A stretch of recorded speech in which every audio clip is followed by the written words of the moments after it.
আসসালামু আলাইকুম। Welcome to my channel authentic Bengali cuisine. আমরা মাঝে মাঝে একঘেয়েমি খাবার খেয়ে খেয়ে বোর হয়ে যাই, সেজন্য ভাবলাম একটু নতুন কিছু ট্রাই করি।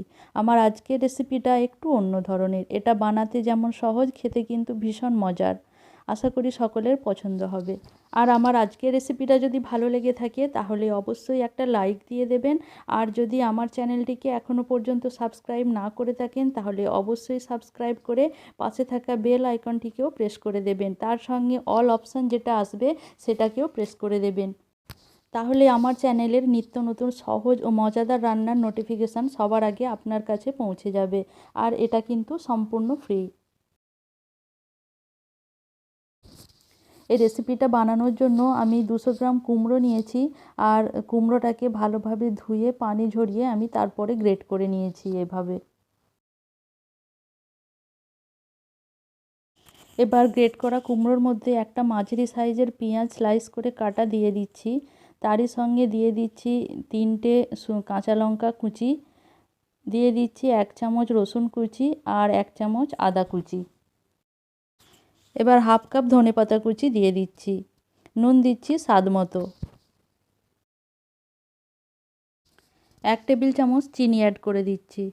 এটা অপশনাল, কারো যদি পছন্দ না হয় নাও দিতে পারে।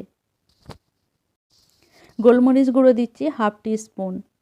ভাজা জিরে গুঁড়ো দিচ্ছি 1.5 টিস্পুন। চিলি ফ্লেক্স দিচ্ছি 1.5 টিস্পুন।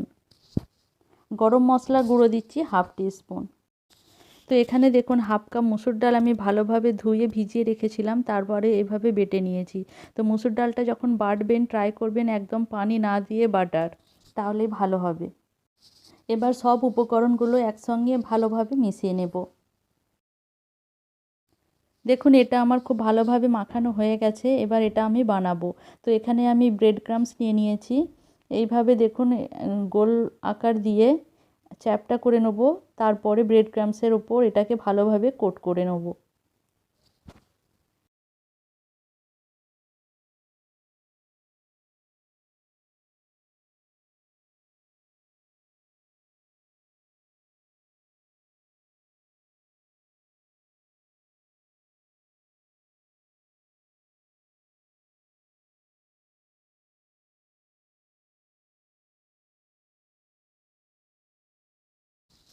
তো দেখুন এটা আমার হয়ে গেছে। এটা আমি প্লেটে রেখে দিচ্ছি। আরও একটা দেখাচ্ছি ইজি ওয়ে। যদি আপনার প্লেট থেকে তুলতে অসুবিধে হয় তাহলে এইভাবে হাতের মধ্যে রেখেও আপনি এটা বানাতে পারেন, কারণ এটা খুব সফট হয়।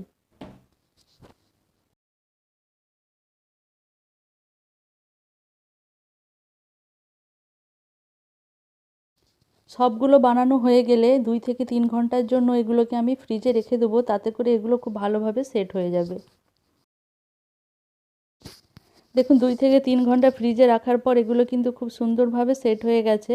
এবার আমি এগুলোকে ভেজে নেব। প্যানের মধ্যে সামান্য তেল আমি গরম করে নিয়েছি। এবার গরম তেলের ওপর একে একে এগুলোকে দিয়ে দিতে হবে। এগুলোকে কিন্তু কম আঁচে ভাজতে হবে। প্রথম থেকে শেষ পর্যন্ত গ্যাসের আঁচটা কম রেখেই উল্টে পাল্টে এগুলোকে লাল করে ভেজে নিতে হবে।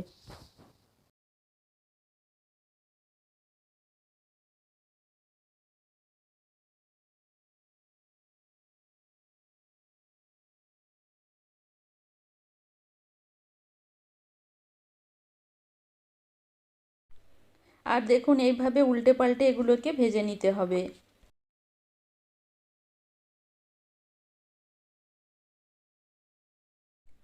আর এইভাবে উল্টে পাল্টে এগুলোকে ভেজে নিতে হবে।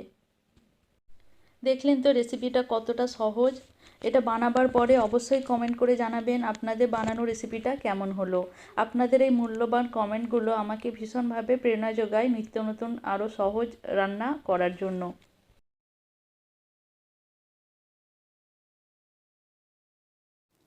তো দেখুন দু সাইডই সুন্দরভাবে কিন্তু আমার ভাজা হয়ে গেছে। এবার এগুলোকে আমি প্লেটের মধ্যে নিয়ে নিচ্ছি।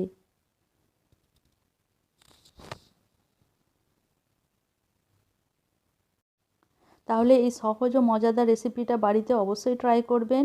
আশা করি সবার পছন্দ হবে। আর আমার আজকের রেসিপিটা যদি আপনাদের ভালো লেগে থাকে তাহলে অবশ্যই ভিডিওটিকে লাইক করে দেবেন। আর আমার চ্যানেলটিকে যদি এখনও পর্যন্ত আপনি সাবস্ক্রাইব না করে থাকেন তাহলে অবশ্যই চ্যানেলটিকে সাবস্ক্রাইব করে দেবেন। আর আমার ভিডিওটিকে আপনাদের ফ্রেন্ডস, ফ্যামিলি ও রিলেটিভসদের সঙ্গে বেশি বেশি করে শেয়ার করবেন। Thanks for watching. Allah Hafiz.